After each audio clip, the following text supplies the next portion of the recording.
أعوذ بالله من الشيطان الرجيم. بسم الله الرحمن الرحيم. سبح لله ما في السماوات والأرض وهو العزيز الحكيم. له ملك السماوات والأرض يحيي ويميت وهو على كل شيء قدير. هو الأول والآخر والظاهر والباطن وهو بكل شيء عليم.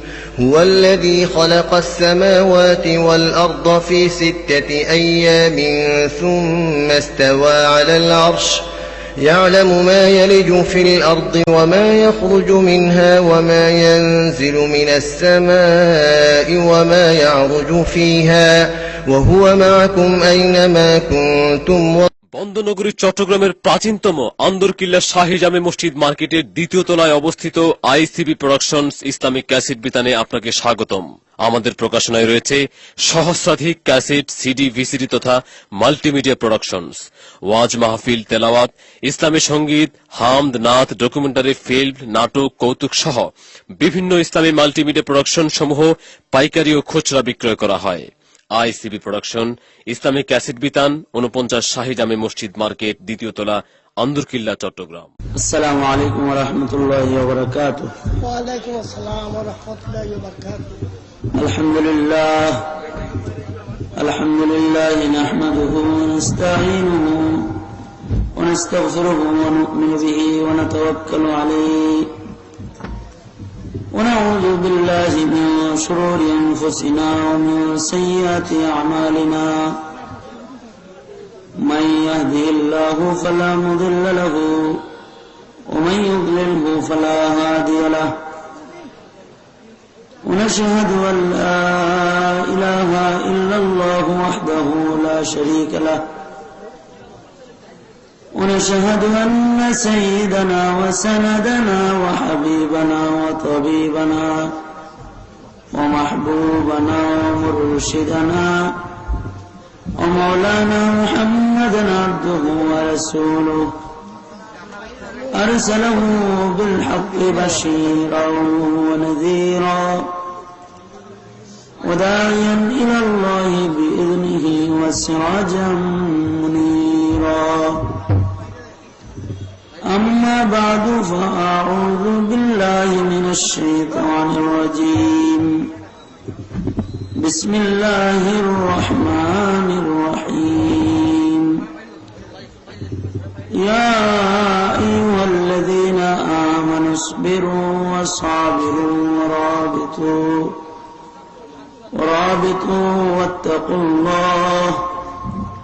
واتقوا الله لعلكم تفلحون. وقال النبي صلى الله عليه وسلم الصبر ضياء، أو كما قال النبي عليه الصلاة والسلام.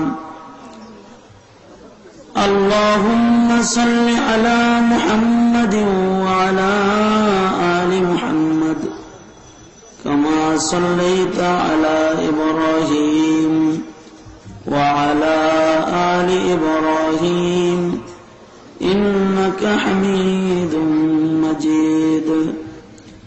اللهم بارك على محمد وعلى آل محمد كما باركت على إبراهيم وعلى آل إبراهيم إنك حميد مجيد. بلغ العلا بكماله كشف الدجى بجماله حسنت جميع خصاله. صلوا عليه وآله. بلغ العلا بكماله كشف الدجى بجماله حسنت جميع خصاله. صلوا عليه وآله. رہے میرے مسکن حوالی کعبہ बनी मेरे मधुबन दियारे मदीना बलगन उला बिकमालिही कशफत दुजा बिजमालिही हसूनत जमीअ खिसालिही सल्लु अलैहि व आलिही। अल्हम्दुलिल्लाह একতা যুব সংস্থার উদ্যোগে আয়োজিত 15তম তাফসীরুল কোরআন মাহফিলের মোহতারাম সদর সভাপতি, উপস্থিত হযরত বুজুর্গ উলামায়ে কেরাম, সম্মুখপানে সমবেত দিন প্রিয়, ইসলাম প্রিয়, দিনদার ইমানদার মুমিন মুসলমান ভাইরা, বুড়া বাবারা, যুবক ভাইরা, পর্দার আড়ালের মা বোনেরা, বিশ্বজগতের মালিক বিশ্ব প্রতিপালকের দরবারে শুকর যে মহান রব্বুল আলামিন আমাদেরকে দয়া করে মায়া করে ভালোবেসে রহমতি বরকতি জান্নাতের টুকরা বাগানে উম্মতের উলামায়ে কেরামের মজলিসে তাফসীরুল কোরআন মাহফিলে আল্লাহ জাল্লা শানুহু আমাদেরকে আসবার বসবার তৌফিক দান করেছেন। শুকর মালিকের দরবারে সকলে মিলে জবান খুলে আওয়াজ করে পড়েন আলহামদুলিল্লাহ। এটা আমি বিশ্বাস করি যে এই তাফসীরুল কোরআন মাহফিল, তাফসীরুল কোরআন শিরোনামে যে মাহফিল, এই মাহফিল যদি মুহাব্বতের সাথে এর আয়োজন হয়, ইখলাসের সাথে, এবং আমরা যারা উপস্থিত হয়েছি আমাদের উপস্থিতিও যদি আল্লাহ তাআলার কাছে পছন্দের হয়, তাহলে হাশরের কঠিন ময়দানে আল্লাহ তাআলা এর বরকতে কোরআন মাজিদকে আমাদের পক্ষে কথা বলার জন্য দাঁড় করায় দিবেন। কপাল পোড়া তো তাদের যারা তাফসীরুল কোরআন মাহফিলের সাথে মোহাব্বত রাখতে পারে নাই। মাহফিলের আশেপাশেই হয়তো ঘর, কিন্তু মাহফিলে যোগ দিতে পারে নাই, সহযোগিতাও করতে পারে নাই। হাশরের কঠিন ময়দানে এমন যারা কোরআন বর্জনকারী, কোরআন থেকে যারা দূরে রাখে নিজেকে, কোরআনের সাথে যারা দূরত্ব বজায় রেখে চলাফেরা করে, হাশরের ময়দানে আল্লাহর কালাম, কালামে মাজিদ তাদের বিপক্ষে আল্লাহর আদালতে মামলা দিবে। হাদিসে পাকে আছে কিছু কিছু মুমিন যারা আল্লাহর জান্নাতি বান্দা,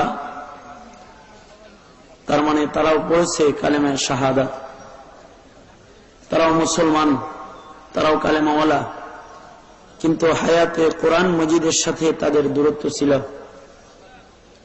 হাশরের ময়দানে এমন মুমিনের বিরুদ্ধে আল্লাহর কোরআন নিজে আদালতে কিবরিয়াতে কোরআন মামলা দিবে, এবং কোরআনে কারীম আল্লাহর কাছে বলতে থাকবে, আয় রব্বে কারীম, আমি সাক্ষ্য প্রদান করতেছি এটা তোমার বান্দা, নিশ্চয়ই এ কালেমাওয়ালা, ইন্না হাযা আবদুক, এ কালেমাওয়ালা তোমার বান্দা, কিন্তু আমি কোরআনের সাথে তোমার বান্দার দূরত্ব ছিল দুনিয়াতে। এই সোজা বসে, পাও এদিকে দিয়ে রয়েছেন, এই আপনি পাওটা সোজা করেন।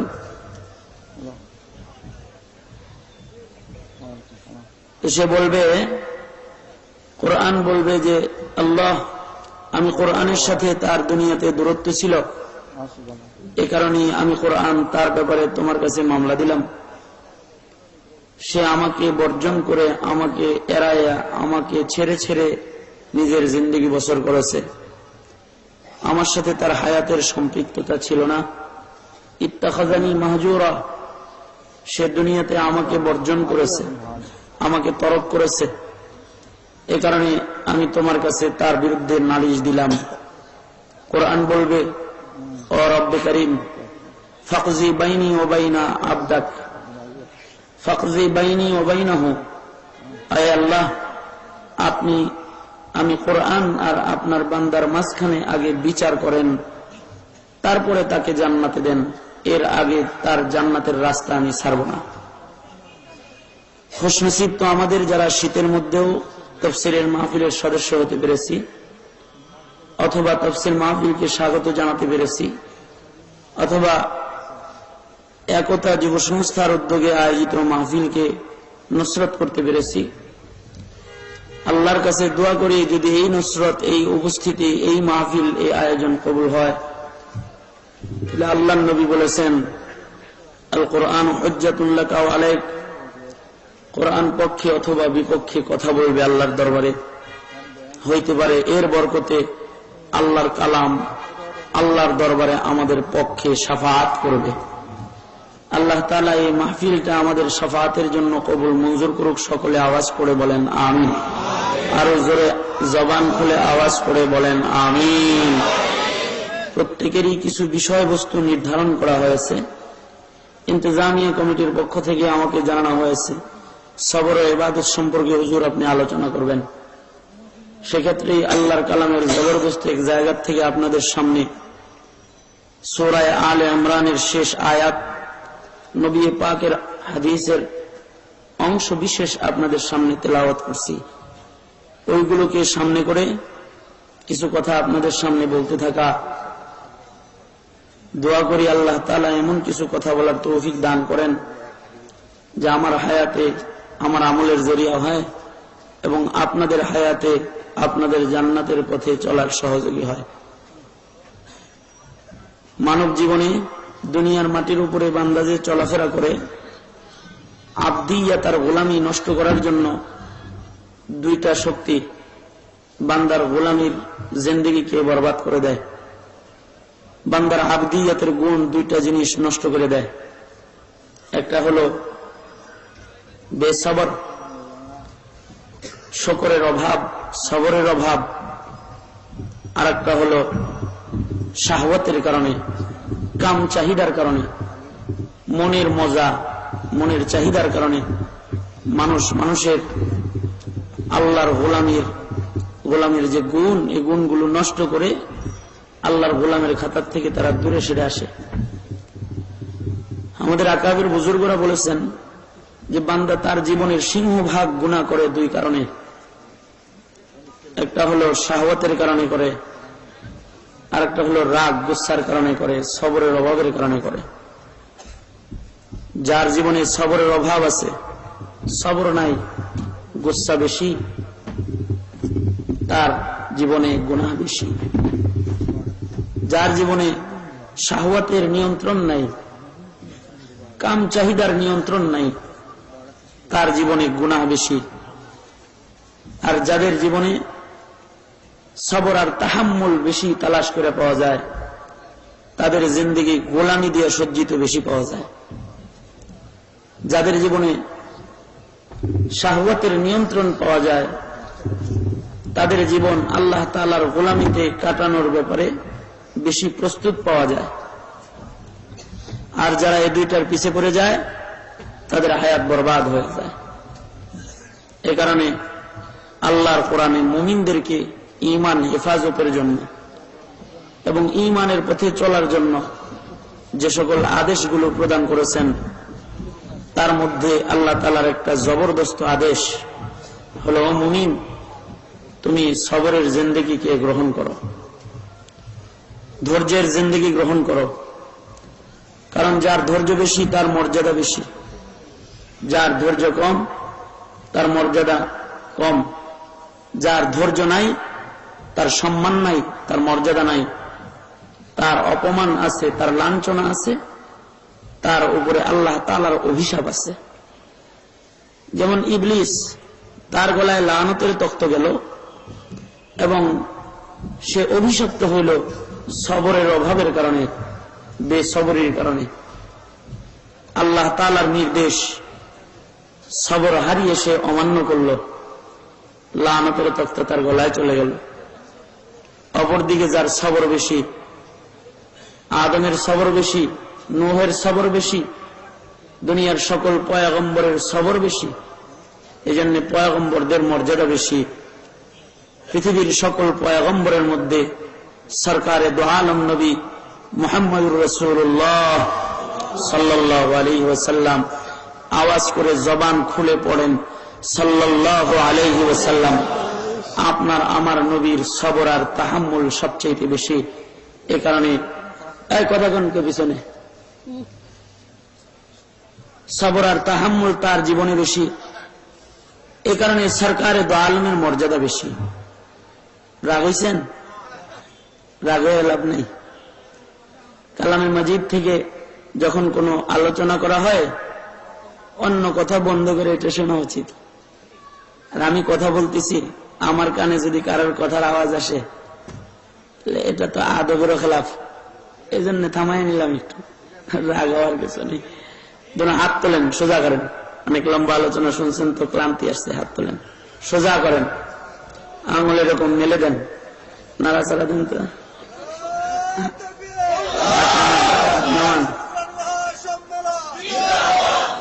জোরে আওয়াজ করে বলেন আলহামদুলিল্লাহ, আরো জোরে বলেন আলহামদুলিল্লাহ, জোরে বলেন আল্লাহু আকবার, আরো জোরে বলেন আল্লাহু আকবার। তাই আমি আমার মূল আলোচ্য বিষয়ে চলে যেতেছি। এলোপাথারি কোনো আলোচনা না, কোনো ভূমিকা না, সরাসরি ইন্তেজামিয়া কমিটি আমাকে যে বিষয়বস্তু দিছে তার থেকেই 2-4টা কথা আপনাদেরকে বলতে থাকি, যেন আল্লাহ তাআলা আমার হায়াত এই আলোচনাগুলোর আমল দেয়, আপনাদেরকে আল্লাহ দান করে। দোয়া করেন আল্লাহ তৌফিক দান করুক, সকলে বলেন আমিন। আমি যেটা বলতেছিলাম, যার হায়াতে সবর বেশি তার মর্যাদা বেশি। এ কারণে সরকারে দো আলম নবীর মর্যাদাও বেশি, সবরও পয়গম্বরের সবচেয়ে বেশি। নবীজির মর্যাদা সকল নবীদের উপর দিয়ে না, এতে কোনো সন্দেহ আছে? জি, এক একজনে বলেন কেন, সবার উপরে মর্যাদা না, এই মর্যাদা যে বেশি, পয়গম্বরের সবরও বেশি। এ কারণে আল্লাহর দোস্ত সরকারে দো আলম নবী মুহাম্মদুর রাসূলুল্লাহ সাল্লাল্লাহু আলাইহি ওয়াসাল্লামের সবর আর ধৈর্য আর তাহাম্মুল শক্তি যেটা, এটাকে যদি মিজানের এক পালায় দেওয়া হয়, দুনিয়ার সকল পয়গম্বর আর সকল বান্দাদের ধৈর্য ধৈর্য যদি আর এক পালায় দেওয়া হয়, সকলের ধৈর্যের বিপরীতে সরকারে দো আলমের ধৈর্যের ওজন অনেক বেশি হয়ে যাবে। সবরের এত হেফাজত সরকারে দো আলম, সরকারে দো আলমকে যে পাথর মারছে তখনও সরকার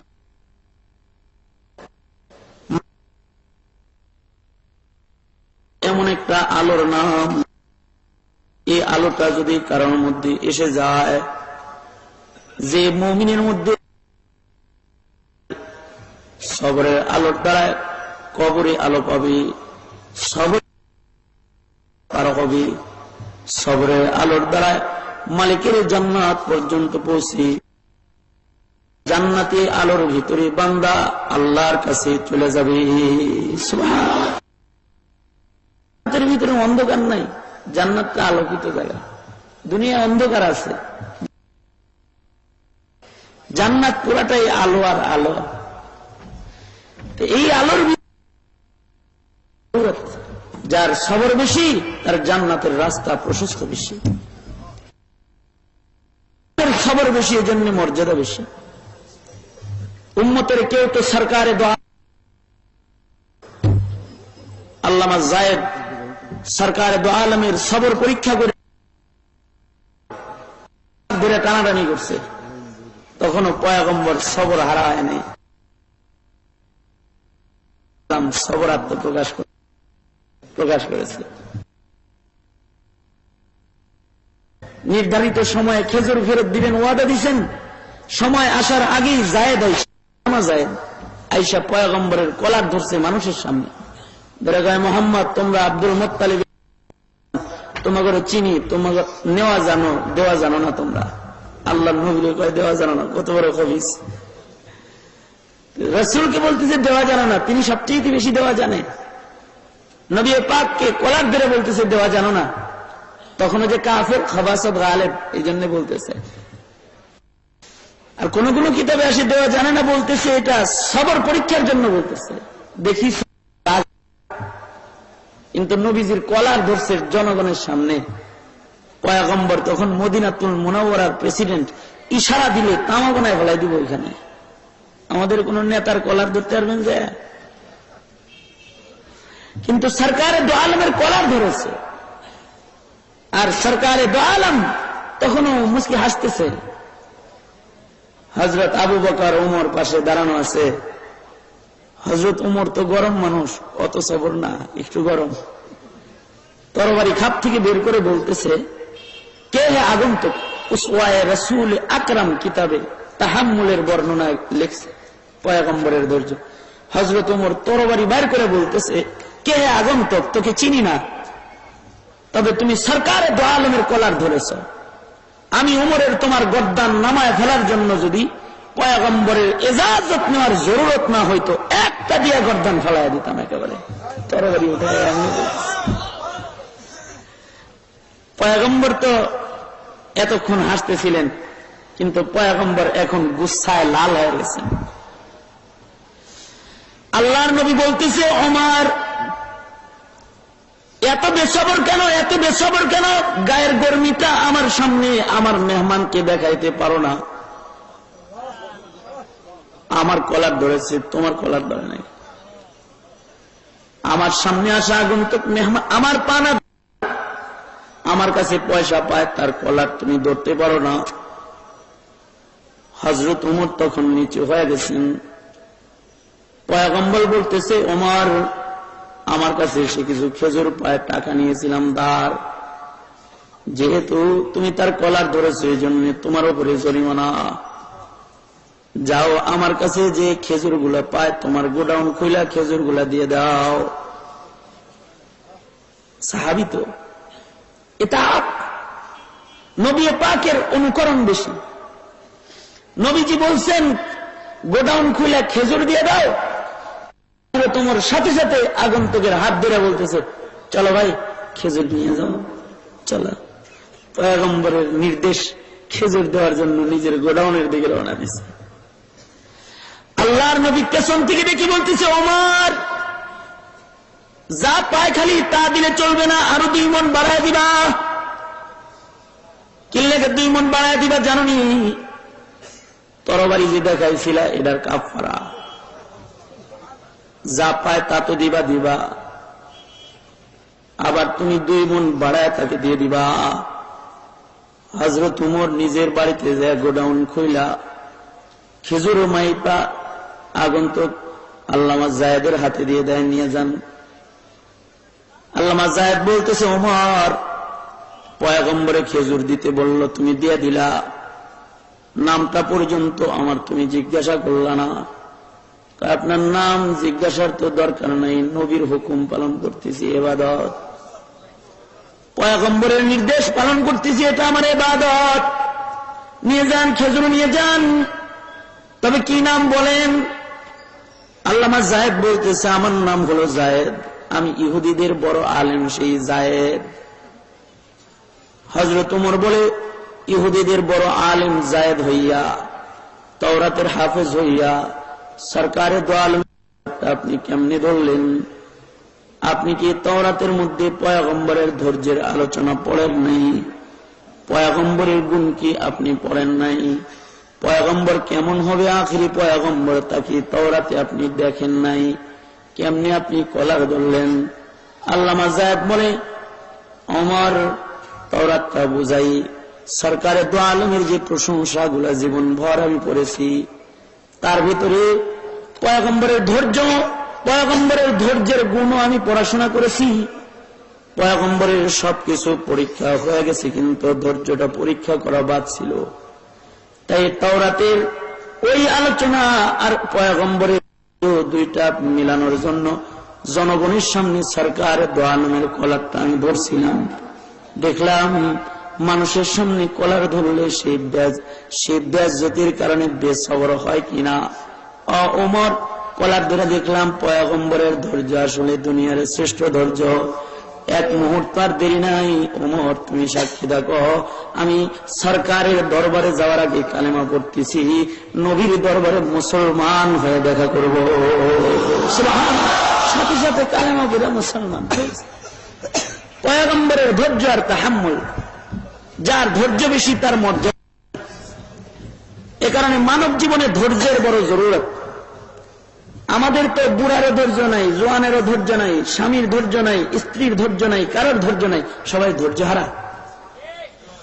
ধৈর্য নাই কারোর, নেতার ধৈর্য নাই, নেত্রীর ধৈর্য নাই, প্রেসিডেন্টেরও ধৈর্য নাই, মন্ত্রীরও ধৈর্য নাই, চাকর নৌকরেরও ধৈর্য নাই, সব ধৈর্য হারা। ধৈর্যের বড় জরুরত ইমানের পথে চলবার জন্য। কারণ ইমানের পথ বড় কণ্টকাকীর্ণ পথ। এ পথ মারিয়েই একজন মুমিনকে আল্লাহর জান্নাতের দরওয়াজায় যায় দাঁড়াইতে হবে। ধৈর্য ছাড়া হবে না, ধৈর্যের জরুরি। এ কারণে আল্লাহ তাআলার জবরদস্ত একটা নির্দেশ। আল্লাহ বলে, ইয়া আইয়ুহাল্লাযীনা আমানুসবিরু, ও ঈমানদারেরা সবর করো, সবর করো, সবরের জিন্দেগি যাপন করো, সবের গোলামের খাতায় নাম লেখাও। বেসবর হইবে না, বেসবর হইবে না। আল্লাহ নবী আয়াতের তাফসীর হাদিস দিয়ে বুঝায় বলে দিচ্ছে সবর করবি, কোন কোন জায়গায় সবর করবি, কোথায় কোথায় সবর করবি। আল্লাহ নবী বুঝাইছেন, এক নাম্বার জায়গা হলো ইবাদতে সবর করো। তার মানে ওয়াজ করতেছো, সবরের সাথে ওয়াজ করো। ওয়াজ শুনতেছো, সবরের সাথে ওয়াজ শোনো। নামাজ পড়তেছো, সবরের নামাজ পড়ো। আজান দিতেছো, সবরের আজান দাও। রোজা রাখতেছো, সবরের রোজা রাখো। হজ্জে বাইতুল্লাহ করতেছো, সবরের হজ্জে বাইতুল্লাহ করো। তোমার জিন্দগির যত বন্দিগির মধ্যে সবর আনয়ন করো। সবর ব্যতিরেকে গোলামিও মঞ্জুর নয়। এই জন্য আল্লাহ তাআলা কোরআনের নামাজের কথা যেখানে বলেছেন, সবরের কথাও ওখানে বলেছেন। আল্লাহ বলেন, ও ঈমানদারেরা, তোমরা নামাজ পড়ো, সবরের নামাজ পড়ো। ওয়াস্তাঈনু বিস-সাবরি ওয়াস-সালাহ, সবর দিয়া নামাজকে সজ্জিত করার নির্দেশ, সবর দিয়া গোলামীকে সজ্জিত করার নির্দেশ। যেমন আমাদের আয়াতের কোথাও সবর নাই, তেমন আমাদের ইবাদতের ভিতরেও সবর নাই। আমরা নামাজ পড়ি যে বেসবর, ওয়াজ শুনতেছি তাও সবর নাই। বুঝ নিয়া, ধৈর্য নিয়া ওয়াজ শোনার মানসিকতা হতো নাই। সেজদা দিতেছে, সবর নাই। সুবহান রাব্বিয়াল আলা, সুবহান রাব্বিয়াল আযীম পড়ছে কি পড়ে নাই তাও জানে না। উঠাইছে আর নামাইছে, উঠাইছে আর নামাইছে, সবর নাই। কোথাও সবর নাই, বেসবর। ইবাদতেও সবর নাই। যদি কোন বান্দা সুন্নতের ইহতিমাম করে ইবাদত করবার চায়, তাহলে সবর লাগবে। যার ইবাদতের ভিতরে সবর থাকবে না, তার সুন্নত ছুটে যাবে, তার ইবাদত নষ্ট হয়ে যাবে। আগের জমানার মানুষের ইবাদতে বড় সবর ছিল। আগের জমানার মানুষের সিজদা সবরের সিজদা ছিল। নাক আগে লাগাবে না, কপাল আগে লাগাবে। কিভাবে সিজদা দিবে? নবী যেমনি দিছে সবরের সাথে ওইভাবে দিত, উড়ায় নামায় না। এই কারণে আগের জমানার সিজদার একটা সিজদার যত ওজন ছিল, এখনকার কোটি কোটি সিজদার অত ওজন নাই। আগের জমানার একটা তাকবীরের যেমন প্রভাব ছিল, এখনকার হাজারো তাকবীরের ওই প্রভাব নাই। যখন ইবাদত থেকে সবর হারায় গেছে, তো মুসলিম উম্মার ইবাদতের পাওয়ার নষ্ট হয়ে গেছে। আগের জমানার একটা মুমিনের সিজদায় জমিন থরথর করে কাঁপতে থাকতো, কিন্তু এখনকার মুমিনের সিজদায় মসজিদ আহাজারি করে, আহাজারি করে। আগে সিজদা দিলে মসজিদের জমিন কাঁপতো সিজদার ভারে, কারণ ওটা সবরের সিজদা ছিল। सुनी ना मिस्र और फिलिस्तीन को, सुनी ना मिस्र और फिलिस्तीन को आजा मैंने दिया था जिसने पहाड़ों को राशे सैमाब। वो सजदा जैसे रोहे जमी कांप जाती थी, उसी को आज तरसती है मिंबर व मेहराब। उसी को आज तरसती है मिंबर व मेहराब। মিম্বার আর মেহরাব থেকে ওই ইবাদত, সবরওয়ালা ইবাদতের চাহিদা আসতেছে এখন আবার। কারণ মুসলিম উম্মার ইবাদতের সবর নষ্ট হয়ে গেছে। সবরের সাথে ওযু করবে, ওযু নাই। আজকেও একজন শিকায়ত করতেছে, হুজুর, আজকেও একজন শিকায়ত করলো, হুজুর নামাজ পড়ি সূরা কেরাত মন থাকে না, সূরা ফাতিহার পরে সূরা মিলাইছি কি মিলাই নাই ভুলে যাই। সূরা পড়তেছি, এর আগে ফাতিহা পড়ছি কিনা তাও ভুলে যাই, সেজদা দিছি, তাসবিহ পড়ছি কিনা তাও ভুলে যাই। হাজী ইমদাদুল্লাহ মুহাজির মক্কি রহমাতুল্লাহ আলাইহি, যিনি সাইয়্যিদুত তায়েফা ছিলেন, হাজী ইমদাদুল্লাহ মুহাজির মক্কি, ভারতবর্ষের তাসাউফের সনদ আল্লাহ তাআলা যারে দিয়ে হেফাজত করেছেন, তার নাম হাজী ইমদাদুল্লাহ মুহাজির মক্কি। ওনার কাছে এসে একজন শিকায়াত করতেছে, হুজুর নামাজের মধ্যে যে মন বসে না, নামাজ মনে থাকে না, কয় রাকাত পড়লাম তাও ভুলে যাই। হাজী ইমদাদুল্লাহ মুহাজির মক্কি ঔষধ দিতেছি, কয় এই আল্লাহর বান্দা, তুমি মনে হয় ধৈর্যের সাথে সুন্দর করে মনে হয় ওযু করো না, তুমি পূর্ণাঙ্গ ওযু করো না, তাই তোমার পূর্ণাঙ্গ নামাজ হয় না। ধৈর্যের সাথে ওযু করতে পারো না, তোমার ওযুর মনে হয় মুস্তাহাব সুনান ঠিক নেই, এই জন্য তোমার ইবাদতেও মন নেই। চিকিৎসা, ধৈর্যের সাথে ওযু করো, ধৈর্যের সাথে ওযু করবা, ধৈর্যের নামাজ হবে।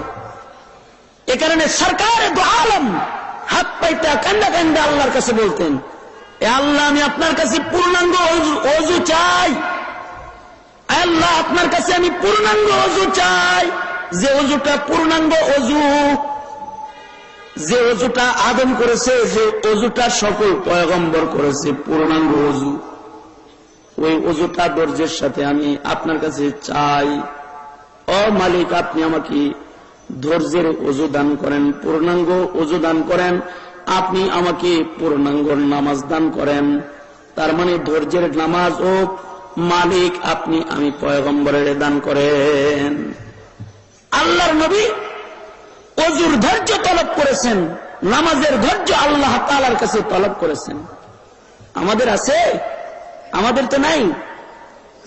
আমরা যত তাড়াতাড়ি আল্লাহর কাম সারতে পারি, সব কামে ধৈর্য হয়, রাজনীতিতে ধৈর্য হয়, ব্যবসা বাণিজ্যে ধৈর্য হয়, আমাদের ক্ষেত খামারিতে কৃষিকাজে ধৈর্য হয়, ভ্যান গাড়ি চালাইতে ধৈর্য হয়, রিক্সা চালাইতে ধৈর্য হয়, খালি ইবাদত করার ধৈর্য হয় না, ইবাদতের ধৈর্য হয় না। আমাদের ইবাদতের ধৈর্য হারায় গেছে। এজন্য আল্লাহ তাআলা যে বলতেছেন তোমরা সবর করো, সবর কই করবে? সবর আলা তাআহ, আল্লাহর গোলামির মধ্যে সবর করবে। সবর আনিল মাসিয়া, গুনাহের কাজ সামনে আসলে পরে সবর করবে। গুনাহ আইসা গেলে নিজের বাঁচানো, এটাও একটা সবর। যে গুনাহ আসলে গুনাহ করে ফেলায়, সে সবের নয়। যে গুনাহ সামনে আসলে সবর কইরা গুনাহ থেকে নিজের সরায় ফেলায়, সে হলো সবের। চোখের সামনে নগ্ন ছবি এসে গেছে, সবর করে চোখটাকে নিচে নামায় ফেলায়, দেখতাম না, নিচে নামায় ফেলছে, তো এটা সবর হয়ে গেছে। গুনার সামনে এসে পড়ছে, গুনার চাহাতকে দিল থেকে সরানোর জন্য মেহনত করতেছে, সবর হয়ে গেছে। গুনায় একেবারে মুখোমুখি হয়ে গেছে, সবর করে গুনার থেকে নিজের বাঁচায় রেখেছে। আল্লাহর কাছে গুনাহের সবরটা এমন পছন্দের, এমন দামি। হাদিসে পাকে আছে, আল্লাহ তাআলা বহু জালেমকে গুনাহ থেকে সবর করে বাঁচা থাকার কারণে তার জিন্দেগির সব গুনাহ মাফ করে আল্লাহ তাআলা তাকে জান্নাত দিয়ে দিয়েছে। সহিহ হাদিসে কিফিল নামক জালিমের ঘটনা বর্ণনা হয়েছে। নিজে চুক্তি করে এক মহিলার সাথে জেনার জন্য চলে গেছে, মহিলার কাপড় খুলে ফেলছে, জেনা করে ফেলবে, এখন শুরু করবে। মেয়েটাকে জেনার জন্য রেডি করে, জেনা করার জন্য পূর্ণাঙ্গ প্রস্তুতি গ্রহণ করেছে। মেয়েটা এবার নিজ থেকে কান্নায় ভেঙে পড়েছে। কিফিল বলতেছে, এই মেয়ে, আমার সাথে এই যৌন খেলায় লিপ্ত হইয়া কত নারী খুশি হইল, কতজনে তাদের খুশি প্রকাশ করলো, তুমি কিনা চোখের পানি ছাড়লা। কোন জিনিস এই মেয়ে তোমাকে কাঁদায়? বলো, কোন জিনিস তোমাকে কাঁদায়? জালেম বলতেছে, কিফিল জালেমে কয়, কোন জিনিসে এই মেয়ে তোরে কাঁদাইতেছে? মেয়েটার নিজ থেকে বলতেছে, তাকওয়াল্লাহ, আল্লাহর ভয় আমাকে কাঁদাইতেছে। গুনার দাগ নিয়ে আমি মালিককে কেমন করে চেহারা দেখাবো? চিন্তা করতেছি জেনার দুর্গন্ধ নিয়ে আল্লাহর দরবারে আমি কেমনে দাঁড়াবো। এই কথাটা শোনার পরে জেনার জন্য প্রস্তুত হয়ে যাওয়ার পরেও কিফিলে জেনা করল না। কিফিল সে নিজেকে জেনার থেকে বিরত করে ফেলল, সবার আনিল মাসিয়া প্রকাশ করল, নিজের দেহটা কাপড় দিয়ে ঢাইকা সরায় নিল। উলঙ্গ মহিলা তার গায়ে কাপড় দিয়ে তারে ঢাইকা তাকে বের করে দিল। আল্লাহ তাআলা গুনাহ থেকে বিরত থাকার এই সবরটা তার এত পছন্দ করলো যে আল্লাহ তারে মাফ করে দিল। কিছুদিন পরে এই কিফিল মারা গেল। মারা যাওয়ার পরে এলাকার মানুষ খুশি হয়ে গেছে, জালেম মরছে ভালোই হয়েছে, জালেম মারা গেছে ভালো হয়েছে। এমন জালেমের বেঁচে থাকার অধিকার নাই যে জেনা ব্যভিচার করে, অত্যাচার করে, অনাচার করে। এমন জালেম বেঁচে থাকার চেয়ে মইরা যাওয়া ভালো। এই যে এক বুজুর্গ এক জালেমের পাশ দিয়ে হাইটা যাইতেছি, আর দেখে জালেম ঘুমায় রয়েছে। বুজুর্গ কয়, এমন জালেম জাগ্রত থাকার চাইতে ঘুমায় থাকা ভালো। জালেমেরা খুফতা দি দামি মেরোজ। জালেমকে দেখে ঘুমায় রয়েছে। বুজুর্গ জালেমের দিকে তাকায় বলতেছে, জালেম তো জাগ্রত থাকার চাইতে ঘুমায় থাকা ভালো। একটু পরে আবার বুজুর্গ বলতেছে, এমন জালেম ঘুমায় যাওয়ার চাইতে মইরা যাওয়ার চাইতে অনেক ভালো। কারণ যেটা জাগ্রত থাকলে মানুষের কষ্ট হয়, এটা জাগার চাইতে ঘুমায় থাকা ভালো। এমন জালেম যে জাগ্রত থাকলে মানুষের কষ্ট দেয়, এটা ঘুমায় থাকার চাইতে কবরে চলে যাওয়া ভালো। কবরে যাওয়া ভালো না জালেম? হ্যাঁ, কথা বলেন না কেন? জালেম কবরে যাওয়া ভালো না? যারা জুলুম করে কবরে যাওয়া ভালো। জালেম মারা গেছে, খুশি হয়েছে সবাই। জালেম মারা গেছে, ভালোই হইল, ভালোই হইল। জালেম মরছে, সবাই জালেমের বাড়িতে গেছে। কিন্তু ওই যে সবার আনিল মাসিয়া করেছে, গুনাহ থেকে নিজেকে বাঁচাচ্ছে, সবর করে গুনাহ থেকে নিজেকে সরায় রাখছে, আসমানের মাওলা এই গুণটা এত পছন্দ করেছে যে তার ঘরের দরজার মধ্যে উঠে গেছে, কদ গফরাল্লাহু লিল কিফিল। এই এলাকাবাসী সাবধান, তোমরা কিফিলকে গালি দিও না, তাকে তোমরা জালেম বলো না, তাকে তোমরা জেনাকার বলো না। সে যে গুনাহ থেকে সবর করে নিজের বাঁচায় রেখেছে, মওতের আগে সবর হিসাবে গুনাহ থেকে ফিরে থাকার এই ইবাদতটি আমার কাছে তার পছন্দ হয়ে গেছে, তার এই গোলামি আমার কাছে মূল্যবান হয়ে গেছে। এই জন্য তার জিন্দগির সব গুনাহ মাফ করে আমি মাগফিরাত দিয়ে তাকে জান্নাতে পাঠিয়ে দিছি। সুবহানাল্লাহ। গুনাহে সবর, পাপাচারে সবর। এই টিকিট কাইটা সিনেমা হলে টিকিটে লাইন ধরেছ, যদি এ বুঝ শক্তি আইনা যে যদি সিনেমা হলে মৃত্যু হয়, এমন বুঝ যদি কারোর আসে, সে নেকের ছবি দেখবে না, সিনেমা দেখবে না, ধৈর্য ধৈর্য যদি টিকিটটা ছিঁড়া বাড়ি চলে আসতে পারে, এরপরে যদি তার মৃত্যু হয়, তাহলে তার এই আল্লাহর ভয়ে, মৃত্যুর ভয়ে, আল্লাহর ভয়ে জাহান্নামের আগ সে বরদাস্ত করতে পারবে না। এ ভয়ে যে টিকিট ছিঁড়া ফেলাইল সে, আল্লাহ তাআলা তার এই সবরের বরকতে তার পিছনের জীবনের গুনাহ মাফ করে দিতে পারে।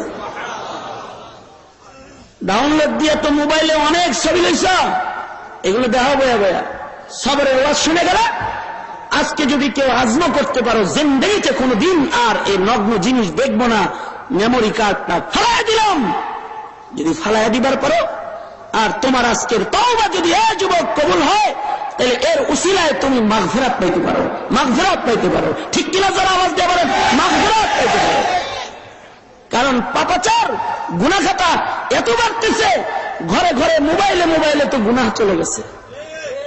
গুনাহের প্রতিযোগিতা চলছে, পাপের প্রতিযোগিতা চলছে।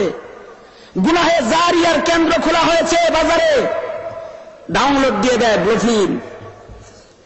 যুবকরা 7-8 বছরের বালকদের হাতে, 10 বছরের বালকের হাতে মোবাইল, আর তার মোবাইলের ভিতরে নেকের চিত্র তালাশ করে পাওয়া যায়, ডাউনলোড দিতেছে। কপাল পোড়া কাহেকার, মাওলায় তোকে এই গুনাহের ডাউনলোড দেওয়ার আয়াত দিয়েছে রে, জবাব দিতে হবে আল্লাহর দরবারে। ঠিক কিনা? জবাব দিতে হবে মালিকের আদালতে দাঁড়ায়। নিজে পাপ করতেছ, আর একজনকে পাপ করা শিখাইতেছ। পাপের থেকে সবর করো। সবরের সাথে গুনাহ থেকে বেঁচে থাকে, এটা একটা ইবাদত। এজন্য আল্লাহ কয়, ও ঈমানদারেরা তোমরা সবর করো। তার মানে কই সবর করবে, কই করবে? কয় গুনাহ থেকে বেঁচে সবর করো। ইবাদতে সবর করো, গুনাহ থেকে বেঁচে থাকো, সবরের সাথে বেঁচে থাকো। ইজতিনাবানিল মাসিয়াতি আইজান হাসানাতুন, গুনাহ থেকে বেঁচে থাকাটা এটাও একটা ইবাদত। এই ইবাদত যদি কারোর কবুল হয়ে যায়, তাহলে আল্লাহ তাআলা এর উসিলায় জিন্দেগির গুনাহ মাফ করে দেয়। সুবহানাল্লাহ। আওয়াজ করে সমস্যারে সকলে মিলে বলেন সুবহানাল্লাহ। এটা সবর। এই যে চোখে পরনারী পড়ল, নিচে নামাইল চোখ, সবর। এটাও একটা সবর। নাটক সিনেমার ঘরে ঢুকেছে কেউ, এই যুবক তুমি তোমার বন্ধুর ঘরে বেড়াইতে গেছ, সিনেমা চলতেছে, তুমি সিনেমা দেখলে না, চোখ নিচে নামায় নিলা, সবর। এটাও একটা সবর। তুমি দৃষ্টি নিচে নামায়ছ। আর যদি তুমি তাকায় তাকায় দেখে থাকো, তাহলে তুমি তোমার চোখকে বেসবর করে ফেলেছ গুনাহ করার লেগা। তোমার চক্ষু গুনাহের পিপাসায় আক্রান্ত, আর তুমি চোখের গুনাহ করে করে একেবারে তুমি হয়রান পেরেশান হয়ে গেছো গুনাহ করতে। তুমি পর্দা খুইলাও ফিরে তাকায় দেখো ভিতরে কি আছে। তুমি বেসবর চোখের অধিকারী। তুমি যদি এমন খেয়ানত করে থাকো, তাহলে মনে রেখো আল্লাহ কালামে মাজিদের অন্যতম বলতেছে, ওয়ায়ালামু খাইনাতাল আয়ুন, আল্লাহ তাআলা চোখের খেয়ানতি দেখতেছে। কে কোন দিয়া অগোচরে কোন জায়গায় কি তাকায় দেখতেছে, মাওলায় দেখতেছে। আর কেউ যদি চক্ষুকে নামায় ফেলতে পারে, তার মানে ফিরারে আইনের আমল যদি সবর করে কেউ করতে পারে, হাদিসের ভাষায় বলা হয় ফিরারে আইনি। ধৈর্যদীরা চক্ষুটাকে নিচে নামায় ফেলাইছে, অন্যদিকে ফিরায় ফেলাইছে। তো সাথে সাথে সাথে বান্দার এটা ইবাদত হয়ে গেল। এমন ইবাদত করাটাও আল্লাহর নবী উম্মতরে শিখাইছে। এই সবরটাও পয়গম্বর শিখাইছেন। যেমন সরকারে দো আলম নবী সাহাবায়ে কেরামদেরকে সাথে নিয়ে যাইতেছেন, কোথাও ঘর থেকে বেরোয়েছেন, পর নারীর উপরে পয়গম্বরের নজর পড়ে গেছে। নবী আলাইহিস সালাতু ওয়াস সালাম নজরে ফুজাতের সাথে সাথে নজর নিচে নামাইছেন। নিচে নামায়া সাহাবীদেরকে বললেন, সাহাবীরা তোমরা এখানে অবস্থান করো, আমি একটু ঘরের ভেতর থেকে আসি। আল্লাহু আকবার। আল্লাহর নবী ঘরের ভিতরে চলে গেলেন। আল্লাহর নবী ঘরের মধ্যে যায়, উম্মাহাতুল মুমিনিন যারা ঘরে আছে তাদের একজনকে পয়গম্বর ইশারা করলেন। একজন পয়গম্বরের কাছে চলে আসলো।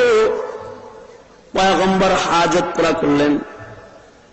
হাজত পুরা করে পয়গম্বর এবার ঘর থেকে আবার বাইরে আসলেন। নিজের সাহাবীদের কাছে আইসা পয়গম্বর দুইটা আমল শিখাইতেছে সাহাবীদেরকে। পয়গম্বর বলতেছে, ও সাহাবীরা, আমি যে ঘরের ভিতরে ঢুকলাম, আমি হাজত পুরা করে বের হইলাম, জানো কেন? ফিরারে আইনি, ফিরারে কলবির আমল করলাম। কলবের ভিতরে গুনার কল্পনা যেন জায়গা না পায়, এটা সরাইলাম। চক্ষুকে নিচে নামায় এ চোখ দিয়ে হালাল জায়গায় চলে গেলাম। আর এ কলবের মধ্যে গুনার কল্পনা কি সরা তোমাদের আমল শিখাইলাম। তার মানে ও ভাই, আবার উল্টা বোঝা যাবে না কিন্তু রসুলের তেলে বুঝি নারী দেখে গুনার চিন্তা হইছে? না না, কোন পয়গম্বরের কখনো গুনার চিন্তা হয় না। কারণ আপনার আমার মুরাকাবা মুশাহাদা কইরা তারপরে আল্লাহর কলবে আনতে হয়। আপনার আমার মুরাকাবা কইরা মুশাহাদা কইরা মাওলারে কলবে আনতে হয়। আর পয়গম্বরদের কলব হলো এমন কলব যেখানে আল্লাহ তাআলা সবসময় নিজে থাকছে। যাদের কলবে আল্লাহ তাআলা নিজে আছে, তাদের কলবের মধ্যে কখনো গুনার চিন্তা আসতেই পারে না। সুবহানাল্লাহ বলেন। কি বুঝছেন সুবহানাল্লাহ? এমন কম জোরে বলেন সুবহানাল্লাহ, জোরে বলেন। আপনার আমার কলবের ভিতরে গুনার চিন্তা আসে, এটাকে সরানোর জন্য মুরাকাবার মুশাহাদার আমল করা লাগে। কিন্তু কোন পয়গম্বরের কলব থেকে আল্লাহ সরানো, আল্লাহ তাআলাকে কলবে ঢুকায়া গুনাহ সরানোর জন্য মুরাকাবা মুশাহাদার দরকার না। তাও পয়গম্বররা মুরাকাবা করেছেন। কেন করেছেন? তালিমান, উম্মতকে তালিম দেওয়ার জন্য করেছেন। কারণ পয়গম্বররা উম্মতের জন্য শিক্ষক হয়ে আসছেন না। উম্মতের শিক্ষক নবী আলাইহিস সালাতু ওয়াস সালাম তার উম্মতের শিক্ষক, বরিষ্ঠ মুআল্লিম হয়ে এসেছেন। এ কারণে নজর পড়েছে কোথাও জাতির সবর শিখায়া পয়গম্বর ঘরের গোপন কথাটা পর্যন্ত নিজের উম্মতের কাছে ফাঁস করে দিচ্ছেন। এটা সবর শিখাইছেন, গুনাহ থেকে বাঁচার তরিকা শিখাইছেন। নজর পড়ছে সবর করে নিচে নামাও, এটা ইবাদত। গুনার সামনে হাজির হয়ে গেছে গা, সবর করে নিজের গুনার থেকে বাঁচাও। কেউ যদি গুনার থেকে সবর করে নিজেকে বাঁচায় আল্লাহর দিকে দৌড় দিতে পারে, তাহলে আল্লাহ তাআলা ওই বান্দার সাথে হয়ে যায়। ইন্নাল্লাহা মা'আস সাবিরিন, আল্লাহ তাআলা সবরকারীদের সাথে আছে। ওই যে দেখেন না, কোরআন মজিদে সূরা ইউসুফে ঘটনা বর্ণনা হয়েছে। পয়গম্বর ইউসুফ আলাইহিস সালাতু ওয়াস সালাম গুনার বেষ্টনীর ভিতরে, চতুর্দিকে দেয়াল আছে, 7টা দরওয়াজা বন্ধ আছে, তালা লাগানো আছে। চতুর্দিকে জুলাইখা বেষ্টনীর ভেতরে নিয়ে গেছে, পালানোর কোন দরজা নাই। 7টা দরওয়াজার গেটে গেটে জুলাইখা তালা লাগাই দিছে। তারপরে হযরত ইউসুফ আল্লাহর দিকে দৌড়াইতেছে, যেটাকে আবার হাদিসের ভাষায় বলে ফিরারে কালিবি। গুনাহ থেকে ধৈর্য ধরে বন্ধ দরজার দিকে দৌড় দিছে, যে দৌড় দেওয়া হবে, দায়িত্ব আমার, কাজ বাঁচানো হবে আল্লাহর কাজ। হযরত ইউসুফ যখন গুনাহ থেকে ধৈর্যের সাথে নিজের বাঁচায়া জুলাইখার বেষ্টনীর ভেতর থেকেও যখন বন্ধ দরজার দিকে দৌড় দিয়েছে, ওই যে ইন্নাল্লাহা মা'আস সাবিরিন, তখনই মাওলায়ে পাকের নসরত এসে গেছে। চাবি আছে জুলাইখার কাছে, রহমত আছে আল্লাহর কাছে। দরজার চাবি জুলাইখার কাছে, কিন্তু আল্লাহর রহমত আল্লাহর কাছে। যখন বান্দায় আল্লাহর দিকে দৌড় দিয়েছে, আল্লাহ তাআলা ইউসুফের জন্য রহমত দিয়া একটা দরজা নয় 7টা একটা একটা খুলে দিছে। সবর।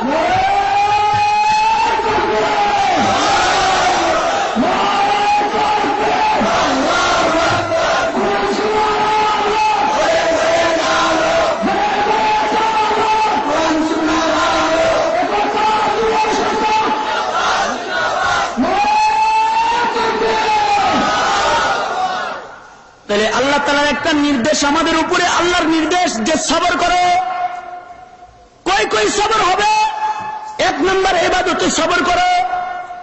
2 নম্বর সকল গুনাহ যেটা সামনে আসে সবর করে বাইচা থাকো।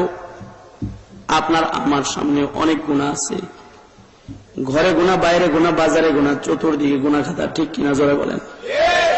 গুনার রাজ্যে বসবাস করতেছি কিনা জোরে বলেন? ইবাদতের পরিবেশ নাই, ঘরগুলো গুনার পরিবেশ। ঘরের ভিতরে ছবি আছে, ঘরের ভিতরে টেলিভিশন আছে, ঘরের ভিতরে নাচ গান আছে, ঘরের ভিতরে ডিসলাইন আছে, বাণিজ্য মেলার বিভিন্ন বড় বড় মূর্তি ঘরের ভিতরে তাকায় রয়েছে আপনার দিকে। পুরা ঘরটা একটা মুর্দা সুন্দরবন বানায় রাখছে। ঘরের ভিতরে সিনেমা হল বানায় রেখেছে। বাজারগুলো গুনার রাজ্য হয়ে গেছে। এমন গুনাহের রাজ্যে একটা মুমিনের জিন্দেগি সবর করে নিচের দিকে তাকায় তাকায় চলাফেরা করবি। গুনাহ থেকে ধৈর্যের সাথে নিজের এ সময় বাঁচায় রাখবি। ফিতনার জমানায় যারা গুনাহ থেকে নিজের সবর করে বাঁচায় লয়, আল্লাহর কাছে ওই বান্দাগুলা বড় পছন্দের বান্দা হয়ে যায়। এজন্য সবরের এটা একটা জবরদস্ত জায়গা, যে বান্দা গুনাহ থেকে সবর করে নিজের বাঁচায় রাখবে। আরেকটা সবর হলো মুসিবতি সবর, যে সবরের আলোচনা মাওলা অন্য আয়াতে অন্যত্র করতেছে।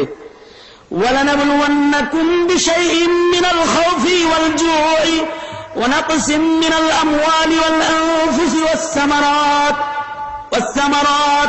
ওয়া বাশশিরিস সাবিরিন আল্লাযীনা ইযা আসাবাতহুম মুসিবাতুন ক্বালু ইন্না লিল্লাহি وإنا إليه راجعون أولئك عليهم صلوات من ربهم ورحمة أولئك عليهم صلوات من ربهم ورحمة وأولئك هم المهتدون এটা আলাদা একটা সবর মুসিবতে বান্দা সবর করবে বাপ মরে গেছে সবর করবে মা মরে গেছে সবর করবে নিজের ঔরসের সন্তান চোখের সামনে মরে গেছে সবর করবে 7টা মেয়ের পরে একটা ছেলে হয়েছে এটাও মরে গেছে সবর করবে একটা মাত্র সম্বল বাচ্চার একটা কিছু ব্যবসা বাণিজ্য আছে নষ্ট হয়ে গেছে সবর করবে ফসল নষ্ট হয়ে গেছে সবর করবে দোকানে আগুন ধরে গেছে সবর করবে ধৈর্য ধরবে কারণ মুসিবত আসে বান্দাকে ধৈর্যের সাবান পানি দেওয়ার জন্য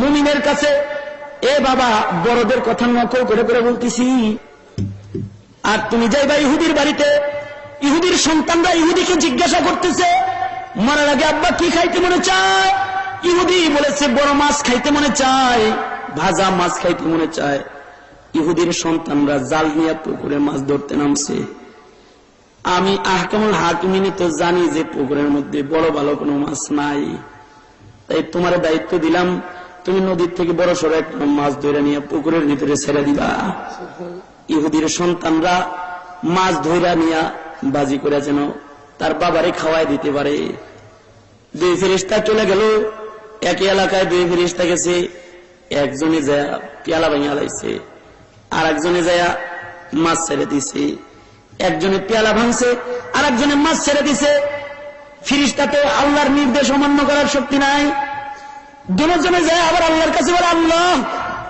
মুমিন বান্দা জাইতুন তেলের রুটি খাইতে চাইল জাইতুন তেলের পেয়ালা ভাঙিয়া তার জাইতুন তেল নষ্ট করে দিলা তোমার কালেমাওয়ালা বান্দাটাকে তুমি জাইতুন তেলের রুটি মরার আগে খাইতে দিলে না অথচ সে পড়েছে লা ইলাহা ইল্লাল্লাহ সে তোমার কালেমাওয়ালা বান্দা সে একজন মুমিন বান্দা তারে জাইতুন তেলের রুটি খাইতে দিলে না আর যে তোমারে মানে না যে ইহুদি তারে তুমি কিনা ভাজা মাছ খাওয়াইলা কি লেগা খাওয়াইলা এটা তো হিকমত বুঝি নাই জানবার চাই আল্লাহ তাআলা বলতেছে দুটোটাই তো আমার গোলাম কিন্তু একটা হলো জাহান্নামী গোলাম আর একটা জান্নাতি গোলাম আর জাহান্নামীটা এত বড় নাফরমান জাহান্নামী যে আমার একাত্মবাদ স্বীকার করে নাই জান্নাতটা নেয় নাই আমার কাছ থেকে কিন্তু তারপরে এ মিয়া দুনিয়ার মাটির উপরে কিছু ভালো কাজ করেছে একই পথ দিয়ে মুসলমান মনে করেন একই পথ দিয়ে মুসলমানও যাইতেছিল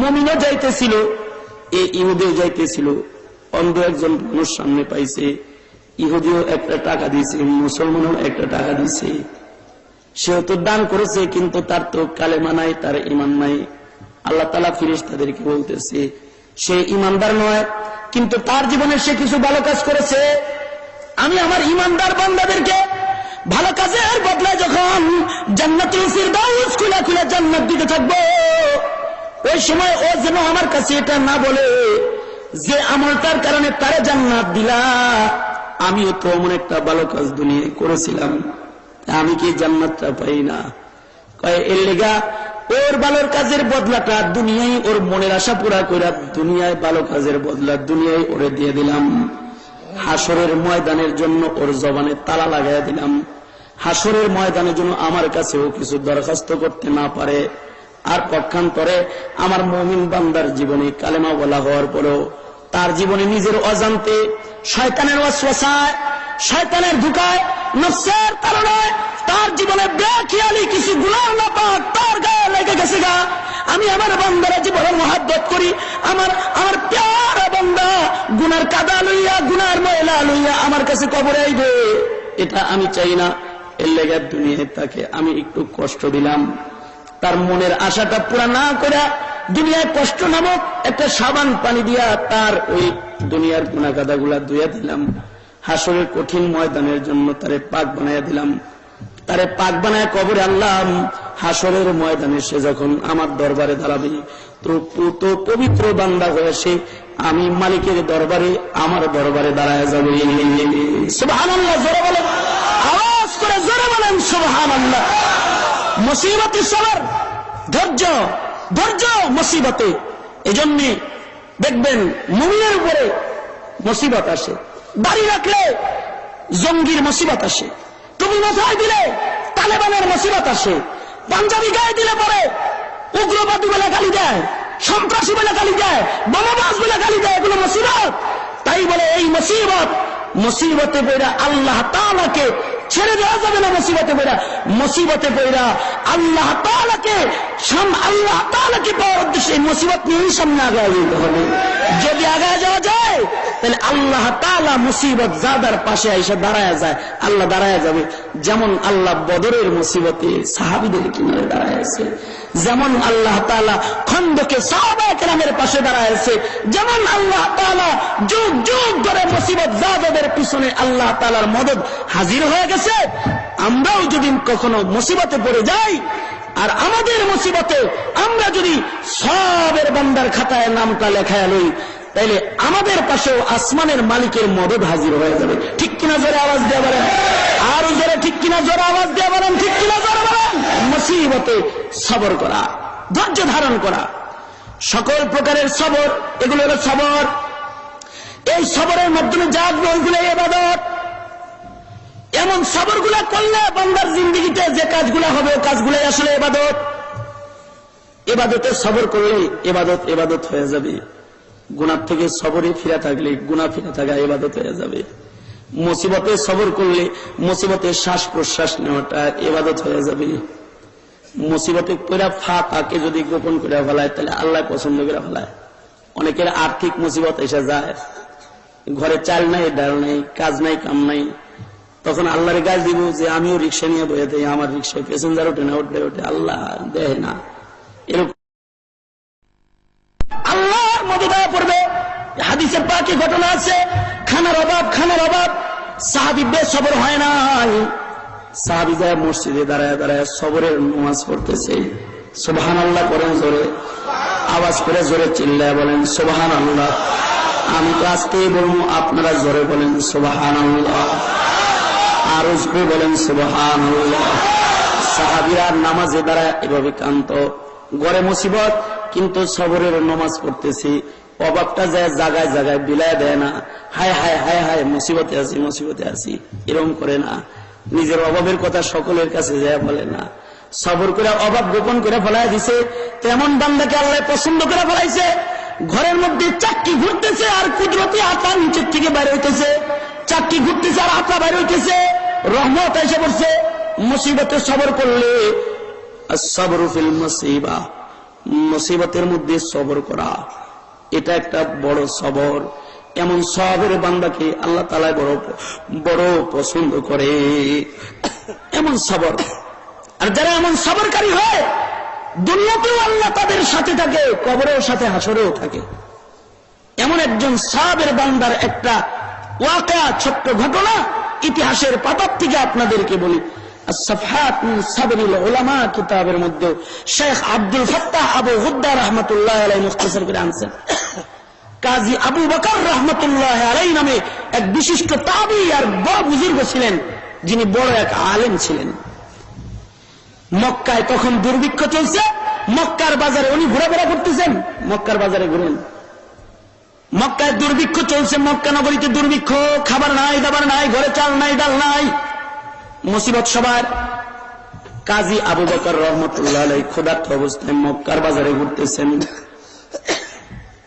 এমন ক্ষুধার জ্বালা ওনার পেটে আছে যে 3 দিন ধরে উনি কিছু খায় না।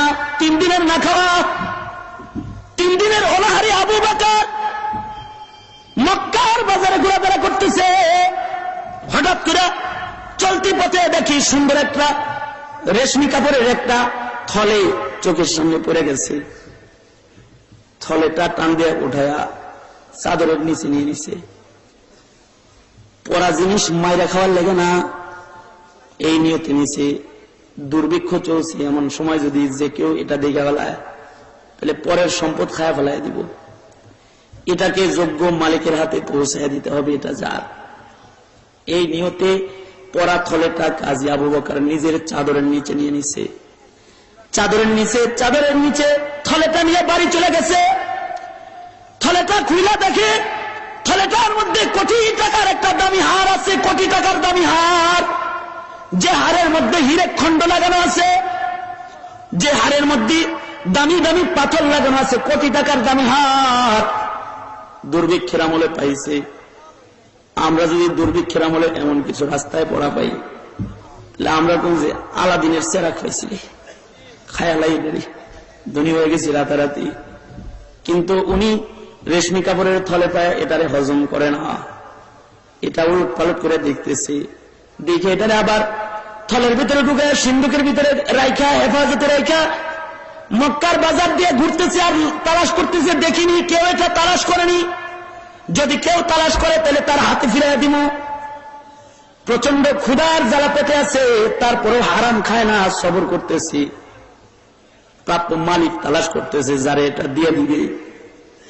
কাজী আবু বকর রহমতুল্লাহ আলাইহি সাহাবের বান্দা, তিনি বাজারে যখন ঘুরতেছেন আর মালিক তালাশ করতেছেন, হঠাৎ করে দেখলেন বাজারের উঁচা এক জায়গায় দাঁড়ায় এক লোক এলান করতেছে, বলতেছে, বয়োবৃদ্ধ একজন মানুষ, মাথায় পাগড়ি, গায়ে লম্বা জামা, নুরানি চেহারার একজন মানুষ মক্কার বাজারের উঁচা জায়গায় দাঁড়ায় এলান করতেছে আর বলতেছে, এই মক্কার বাজারের লোকেরা, এই মক্কার বাজারের লোকেরা, তোমাদের বাজারে আমি অমুক সমুদ্র পার হয়ে বহু দূর থেকে আমি আসছিলাম হজ্জে বাইতুল্লাহ, আমি একটা কিছু কিনেছিলাম দামি, তোমাদের বাজারে আমার কোটি টাকার একটা দামি থলে হারায় গেছে।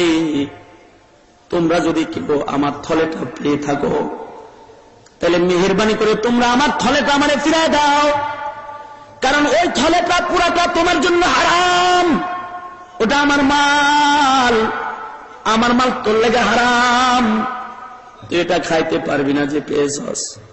সে আমার থলেটা আমাকে ফেরত দিয়ে দি, আর বিনিময়ে আমি একটা পুরস্কার, হালাল পুরস্কার ঘোষণা করতেছি। এই যে আমার হাতে লাল কাপড়ের আরেকটা থলে আছে, এই থলের ভিতরে 500 স্বর্ণ মুদ্রা আছে, আশরাফি আছে, যে আমার কোটি টাকার থলেটা আমারে ফেরত দিবে, তারে আমি 500 টাকার এই লাল থলেটা পুরস্কার হিসেবে দান করব। মক্কার দুর্ভিক্ষের বাজারে 500 টাকার পুরস্কারটা তার জন্য পুরাটা হালাল।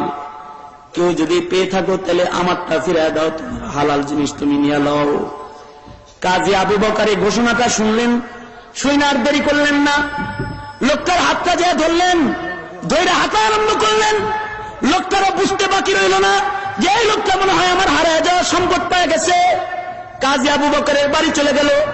বাড়িতে গেলে কাজী আবু বকর বলে, আপনার কেমন থলে হারাইছে আপনি বলেন। আমার এমন এমন এত ইঞ্চি একটা থলে হারায় গেছে, যার মধ্যে এমন এমন দামি একটা মূল্যবান একটা হার আছে, যে হারের মধ্যে এত টুকরা হীরার খণ্ড লাগানো আছে, বড় দামি একটা হার আমার হারায় গেছে।